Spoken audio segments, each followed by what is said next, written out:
आज मी तुम्हाला टोमॅटो पापड चटणी बनवून दाखवणार आहे। लोखंडी तवा ठेवलेला आहे गरम करायला। त्याच्यामध्ये मी अर्धी पळी तेल घेतलेलं आहे। त्याच्यामध्ये मी काय केलेले उडदाचे पापड 3 मोठे आकाराचे फ्राय करून घेतलेले आहेत।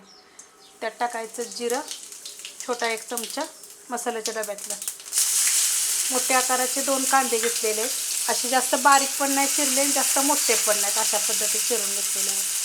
असे चिरून घ्यायचे। कांदा आपण भाजून घेऊया।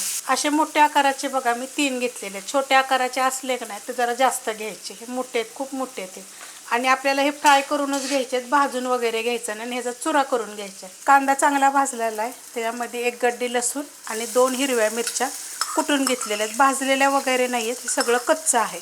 भाजून जरी ठेचा जरी वापरला तरी चालू शकते। तर हे पण ह्याच्यामध्ये परतून घेते चांगलं, जेणेकरून ह्याचा कच्चापणा जाईल। मस्त परतून घेतलेला आहे। त्याच्यामध्ये टाकायचं चवीप्रमाणे मीठ। पापड खरट असतात ना आपले उडदाचे, त्याप्रमाणेच मीठ टाकायचं। मीडियम आकाराचे 2 टोमॅटो आहेत, ते पण असे जास्त बारीक कापले नाही, थोडे मोठे मोठेच कापलेले आहेत। तर ह्याला सुद्धा काय करते 1 मिनिटभर परतून घेते।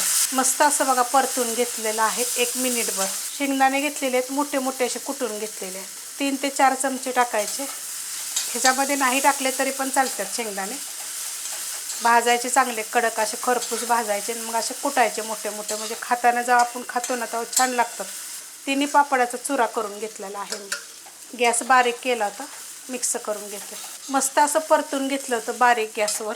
आता ह्याच्यामध्ये मिरची पावडर टाकणार आहे, कारण हिरवी मिरची थोडीशी टाकली होती। गॅस मिडियम केलेला आहे। मस्त परतून घ्यायचं। जेवढं चांगलं तुम्ही परताल का नाही तर पापडे सॉफ्ट पण होतात।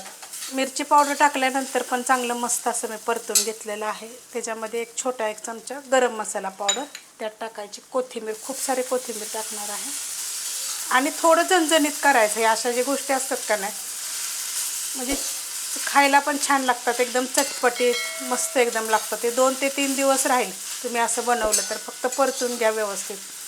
कोथिंबीर टाकली तर ह्याच्यामध्ये आपण थोडासा गरम मसाला टाकलाय। गरम मसाला बी टाकायची गरज नाही, कारण की पापड आपले कसे चटपटीत असतात ना, छान लागतात। ह्याला काय करते फक्त 1 मिनिटभर मी परतून घेते। मस्त असं बघा कोथिंबीर टाकल्यानंतर मी छान असं परतून घेतलेलं आहे। तुम्ही हे टिफिनला पण नेऊ शकता भाजीला, कधी आता पावसाच्या दिवसात भाजीला नाही आहे, आणायला टाईम नाही आहे, तर तुम्ही असं बनवून पण टिफिनला नेऊ शकता किंवा जेवताना तोंडी लावायसाठी। टोमॅटो पापड चटणी खूप चविष्ट होते बरं का, एकदा जरूर करून बघा। रेसिपी कशी वाटली मला कमेंट करून सांगा। रेसिपी आवडली तर लाईक करा, सबस्क्राईब करा, कमेंट करा आणि शेअर बी करा।